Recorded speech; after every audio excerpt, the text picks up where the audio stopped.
tous à notre séminaire Oser vivre, croire et agir. Nous espérons que vous avez passé un excellent moment à l'écoute des morceaux instrumentaux que vous avez pu entendre. Maintenant, je vais vous inviter à nous adresser à Dieu. Notre Père, notre Dieu, nous te remercions pour tes grâces et tes bénédictions. Merci pour cette journée que tu nous donnes et cette opportunité que nous avons d'apprendre à mieux te connaître. Aide-nous à comprendre ton message en ce soir et que nous puissions oser vivre, croire et agir comme tu le souhaites pour chacun d'entre nous. Au nom de Jésus, ton Fils, et pour ta gloire. Amen. Je vous souhaite de passer un bon moment à l'écoute de notre séminaire. Daniel Webster a été l'un des orateurs et hommes d'État les plus célèbres des États-Unis. Sa carrière brillante et éloquente, ainsi que sa capacité à captiver l'attention d'assemblées partout en Amérique, en fait de lui l'un des orateurs les plus populaires de son temps.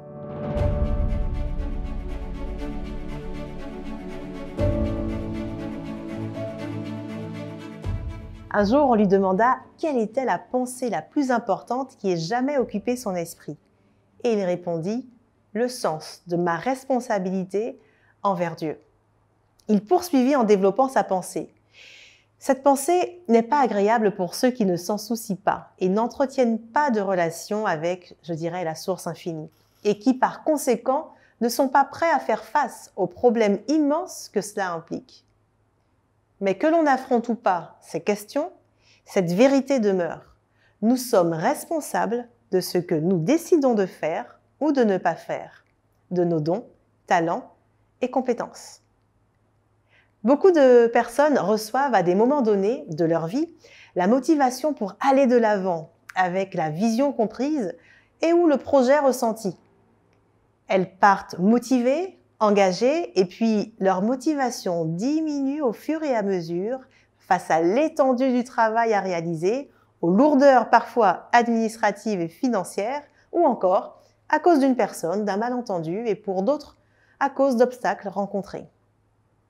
Si Dieu est pour vous, qui sera contre vous? Dieu est plus grand que tous ces obstacles réunis. Osez. La question qui se pose est: sommes-nous vraiment prêts à embrasser notre futur, à aller au bout de notre vision, à dépasser les obstacles justement par la vision? J'aimerais aborder cela avec vous autour de 4 points. Point numéro 1, ne pas confondre ou bien comprendre la différence entre vision, objectif et mission. L'essentiel de la vision est qu'elle est spécifique. L'une des plus grandes causes d'échec chez les personnes qui poursuivent leur vision est qu'elles n'identifient pas leur objectif de réussite. Cela peut paraître simple, mais c'est très vrai. Les gens échouent parce qu'ils ne savent pas dans quoi ils veulent réussir. Une grande partie de notre frustration et de notre dépression vient du fait de ne pas faire de progrès vers la réalisation de nos visions, même lorsque nous savons que nous travaillons dur. Cette incapacité à atteindre nos visions se produit lorsque nous ne visons pas une cible spécifique. Ce n'est pas parce que nous sommes dans une sphère de connexion spirituelle qu'il faut tout laisser couler et voir comment cela arrive. Bien au contraire, il faut un plan. C'est le temps que vous prendrez pour réfléchir à la meilleure façon de mener votre mission qui révèle votre foi dans la vision, le désir d'atteindre vos objectifs et la certitude du succès de votre mission. Tous ces critères de mesure de votre engagement actif, tous ces critères de mesure activent le processus dont on parle avec tant de légèreté, l'abondance. Puisque vous avez témoigné dans vos paroles accompagnées d'actions votre détermination, alors la source infinie vous révèle tout ce qui est déjà à votre disposition. Ce que je mets ici en évidence est que la mission ne se réalise pas par hasard, elle se planifie. Point numéro 2, la tiédeur face à la vision saccage votre foi. Lorsque la source infinie vous fait grâce de répondre à votre demande de donner un sens à votre vie et à celle des autres, comprenez que c'est une bénédiction. Votre esprit a reçu une réponse divine Quel que soit le domaine, ne dévaluez pas que c'est une manifestation évidente de l'existence de ce lien entre vous et la source infinie. Ce moment est crucial puisqu'il détermine, selon votre réaction, votre destinée. Combien de fois avez-vous reçu l'invitation à prendre action et être resté en recul, absorbé dans votre raisonnement interne, encombré par vos peurs, par vos préoccupations? Lorsque vous recevez une vision, ne tergiversez pas. Remerciez la source infinie de vous mettre à contribution. Vous entrez dans une nouvelle sphère d'expérience. Vous avez été choisi pour cette période comme canal, comme outil pour que vous grandissiez et fassiez grandir d'autres. Pour créer ce qui n'existe pas encore ou transformer ce qui doit l'être. Si Dieu est pour vous, qui sera contre vous? Dieu est plus grand que tous les obstacles réunis. Osez. Lorsque vous y répondez, c'est votre être entier qui s'élève et grandit vers ce qu'il ne sait pas, qu'il peut être et qu'il peut faire. Ça n'a pas de prix. À l'inverse, la tiédeur et le manque de considération de l'opportunité sous-tend le commencement de votre refroidissement et la tiédeur de votre foi. Vous refermez les portes vers votre destinée. Et ce n'est pas une punition pour vous, c'est un effet suite à votre réaction. Alors, comment y répondre? Vous avez la vision, identifiez maintenant le ou les projets pour y parvenir. Mon conseil, une inspiration est souvent percutante. Testez-la rapidement auprès d'un nombre limité de personnes et judicieusement choisi. Ça peut être votre conjoint ou une personne qui a les compétences ou l'expérience ou encore qui bénéficiera de cette idée. Et si elle semble apporter un réel bénéfice, que ce soit financier ou autre, passez sans tarder à l'action. Écrivez en quelques lignes la justification de votre projet. Formalisez, c'est important. Pour qui? Pourquoi? Quels sont les bénéfices attendus? Et par bénéfice, comprenez ici, je parle de résultats positifs, que ce soit des résultats qualitatifs ou financiers. Définissez un plan d'action à court terme avec des objectifs que l'on appelle SMART, c'est-à-dire spécifiques, des objectifs que vous pouvez mesurer, qui sont ambitieux, qui sont réalistes et qui s'inscrivent dans le temps avec une date de fin. Et puis surtout, laissez tomber les détails à ce moment-là. J'en parle dans d'autres contextes, mais ici, c'est tout à fait adapté également. Autrement dit, sans objectifs bien définis, pas de résultats. Définir des objectifs vous donne l'assurance d'aller vers le succès de votre vision, de votre mission. C'est à partir de vos objectifs que vous pourrez ensuite envisager votre plan d'action. Mon conseil pour y arriver est de, comme je vous le disais, de se fixer des objectifs SMART. Et ceci est la clé, disons, la première étape pour transformer l'invisible en visible. Ensuite, confrontez votre plan avec des experts, en vous rappelant que les critiques sont vos alliés. C'est ainsi que vous vous équipez pour être prêt à dépasser les obstacles par la vision. Faites le choix de rester ferme pour accomplir la vision qu'il vous a confiée, même lorsque les obstacles viennent contre vous. Aviez-vous observé que beaucoup de choses bonnes arrivent dans la douleur, souvent, ou après un moment critique? Un simple exemple, donner la vie. Tout ce merveilleux processus, après 9 mois en moyenne, se solde par un moment éprouvant, qui révèle ensuite un résultat juste stupéfiant, l'arrivée sur Terre d'un nouvel être. Parce que vous vous êtes engagé sur votre mission, tenez compte également des risques possibles pour ne pas être surpris, mais avoir une réaction, une réponse au risque adaptée à la situation et dans les meilleurs délais. Beaucoup de personnes s'arrêtent après avoir aperçu ou subi une difficulté. Qu'en serait-il si la femme enceinte, en plein travail de délivrance, face à la douleur pressentie ou ressentie, décidait de s'arrêter en plein travail? Vous pouvez garder cet exemple en tête qui peut faire sourire, mais face à nos missions que nous sommes invités à mener, ce sont aussi des vies, finalement, d'êtres humains qui sont en jeu par rapport à ce que vous pourriez leur apporter et qui changeraient aussi leur destinée. Des obstacles, allez, je dirais plutôt des challenges, peuvent venir se mettre contre vous, du moins contre cette vision que vous souhaitez réaliser. Mais si Dieu est pour vous, qui sera contre vous? Dieu est plus grand que tous les obstacles réunis. Osez. Regardez votre plan d'action et analysez comment cet obstacle, ce challenge, influence votre plan. Loin de le fuir, prenez-le en compte et ajustez votre plan le plus tôt possible. Ne pensez pas que parce que vous avez accepté la vision inspirée par la source infinie, que vous serez exempt de challenges et d'obstacles. Bien au contraire, chaque vraie vision sera testée. Votre authenticité, votre sincérité pour la mener sera mise à l'épreuve. Préparez-vous au challenge. Dites-vous simplement qu'il n'y a jamais de résistance quand il n'y a jamais de mouvement, quand il n'y a pas de mouvement. Donc, seules les personnes qui ne font rien sont à l'abri de cela. Autrement dit, quand le challenge se présente, cela vient confirmer que vous êtes en mouvement. Et tant mieux quelque part, même si on s'en passerait bien tout de même.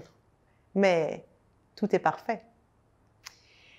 Permettez à ces challenges, plutôt que de vous stopper, de vous rendre plus fort et de vous permettre d'ajuster vos plans pour justement garder le focus.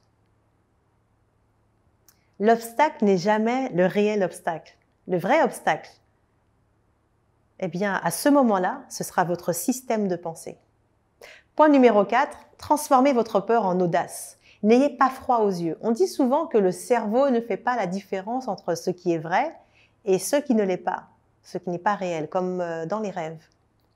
Eh bien, posez-vous et analysez comment transformer l'obstacle en accélérateur de résultats. Un deuil, un licenciement, une séparation, une trahison, un passé ou un présent douloureux, comme par exemple un viol, ou encore un vol, une faillite business, un corps malade, un enfant qui demande encore plus de temps et d'attention. Ne vous cachez pas derrière de faux prétextes. Voyez comment transformer cet obstacle en accélérateur. J'entends parfois des personnes dire « oui, mais je n'ai pas de compétences, je n'ai pas de diplôme, et si la situation était autrement ?» Ne cherchez pas d'obstacle pour faire marche arrière. Peu importe le contexte, passer ou rester dans l'action sera toujours prendre un risque. Aucun être humain ne connaît l'avenir en détail. Donc même le fait de ne pas se lancer, c'est aussi prendre un risque, de manquer une belle opportunité, de découvrir votre vraie personne, votre mission et de toucher et d'impacter la vie de personnes autour de vous. Il vous faudra alors apprendre à vous entourer de bonnes personnes et de bons profils au bon moment, par rapport à ces arguments que vous pourriez prendre pour ne pas justement aller plus loin.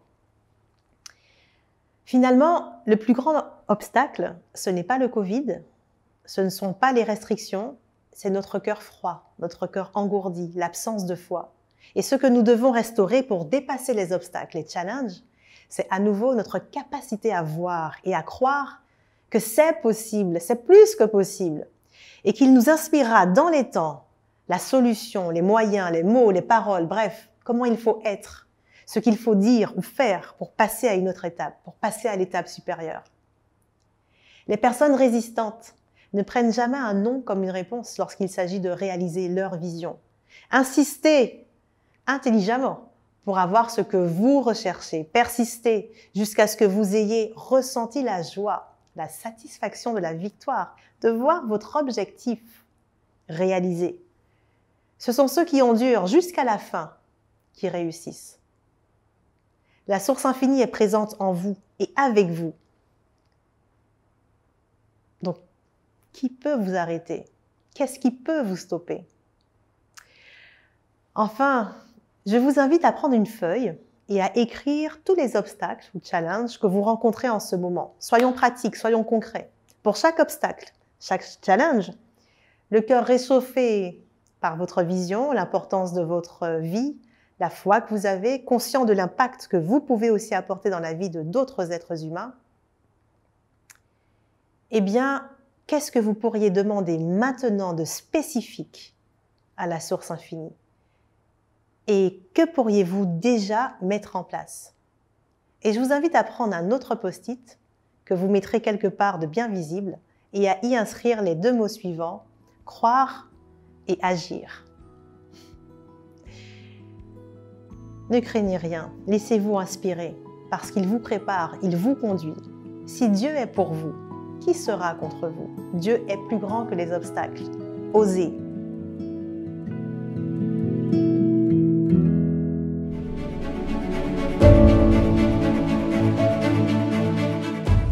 Une fois de plus, nous nous sommes rendus compte que la semaine a filé.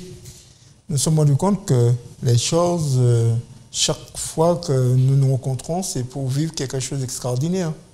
Profitons aussi en même temps de pouvoir saluer tous ceux qui nous écoutent sur les différents réseaux sociaux. Profitons aussi de vous dire aussi que vous avez la possibilité de partager ce que vous écoutez. Ne soyez pas égoïste, partagez, faites part à quelqu'un. Demain matin, dites à quelqu'un, bon, eh bien écoute, je t'ai envoyé quelque chose et tu pourras regarder, cela pourra t'aider.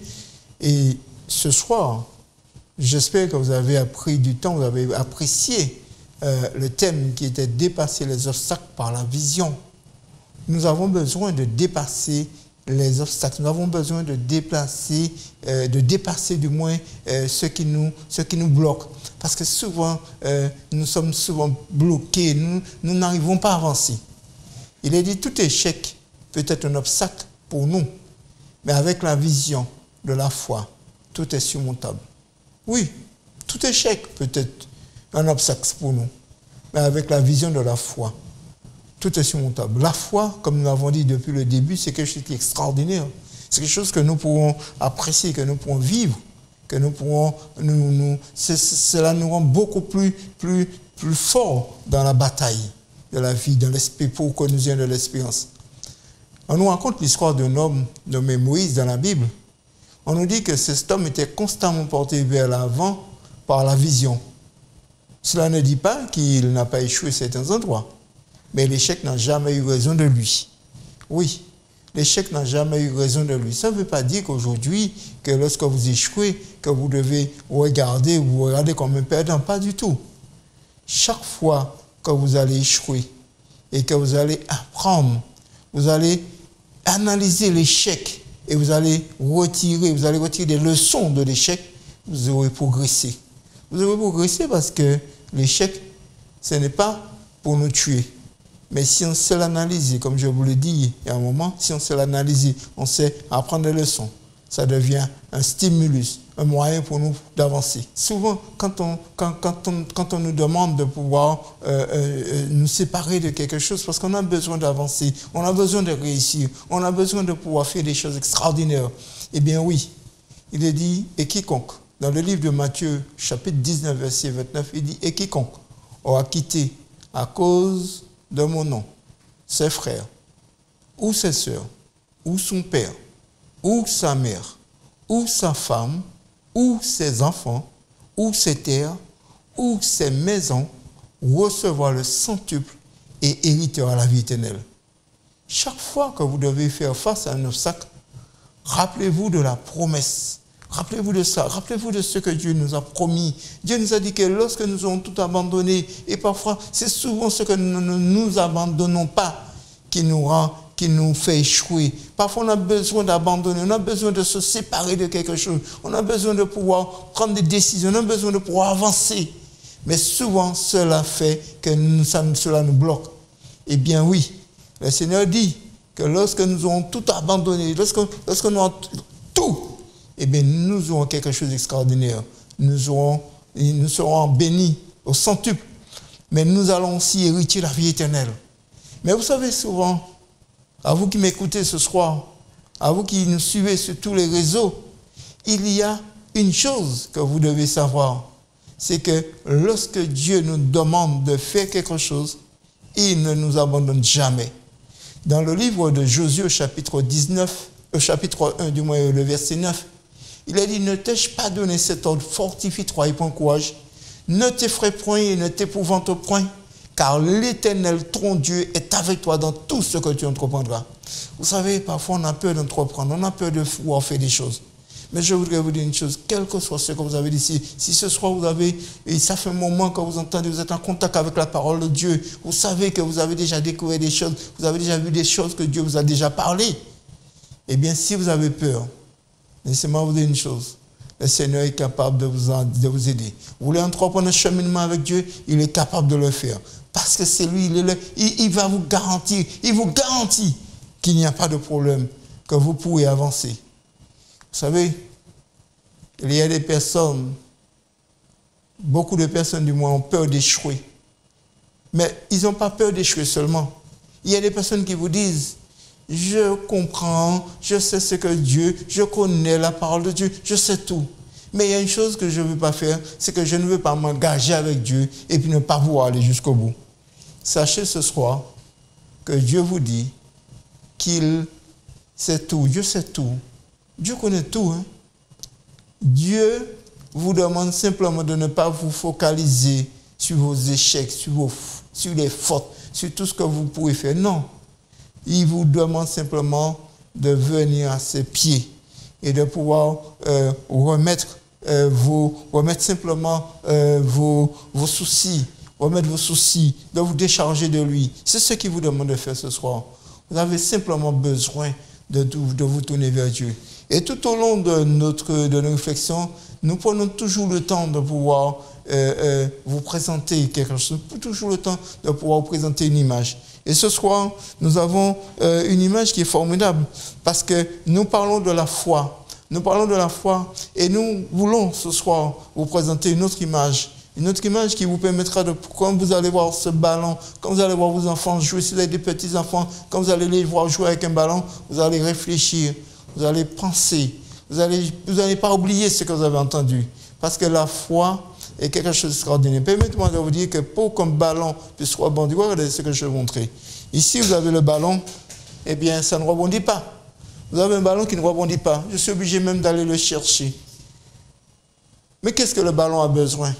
Qu'est-ce qui fait la différence entre ces deux ballons? Il y a un là, vous voyez, il y a un autre là, voici un autre ballon. Qu'est-ce qui fait la différence entre les deux? Je vais prendre celui-là et puis je vais le lâcher. Ouais, regardez ce que je vais faire avec ce ballon-là. Vous voyez ce qui se passe? C'est que le ballon, dès que je le lâche, ça me revient entre les mains.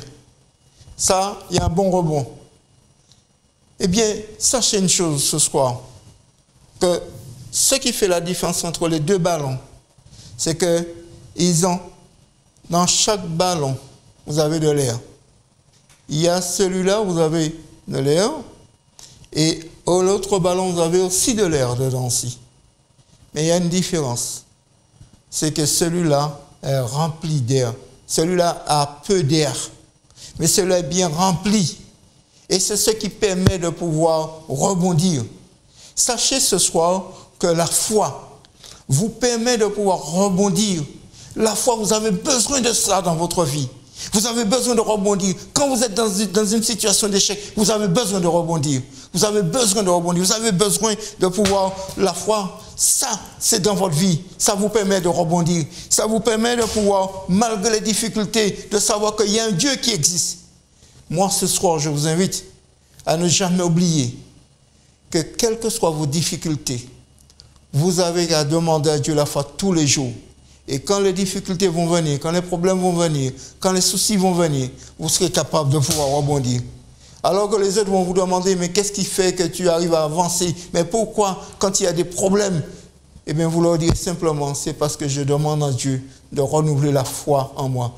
La Bible déclare, si vous n'avez pas de la foi, demandez à Dieu. La Bible déclare aussi que vous devez aussi demander à Dieu d'augmenter votre foi. Parce que très souvent, nous avons besoin de cette foi tous les jours. Tous les jours, nous en avons besoin. Nous avons besoin de la foi pour que nous puissions avancer. On dit souvent que la foi, c'est l'élément qui nous permet de pouvoir avancer. C'est l'élément qui nous permet de pouvoir dépasser. C'est l'élément qui nous permet de rebondir. La foi, c'est le symbole de l'air pour ce soir. Parce que c'est l'air qui se trouve dans le ballon qui permet au ballon de rebondir. Nous avons besoin de cela. Autant que vous avez besoin de l'air pour respirer, pour vivre. Essayez de réfléchir que si vous avez quelqu'un qui vous prive d'air, vous allez mourir. Eh bien, la foi, vous en avez besoin. Et ce soir, une fois de plus, nous allons prier. Nous allons demander à Dieu de vous aider pour que vous puissiez avoir une foi qui se laisse, une foi qui s'augmente, une foi qui vous permet de pouvoir faire face aux difficultés. Nous allons prier ensemble.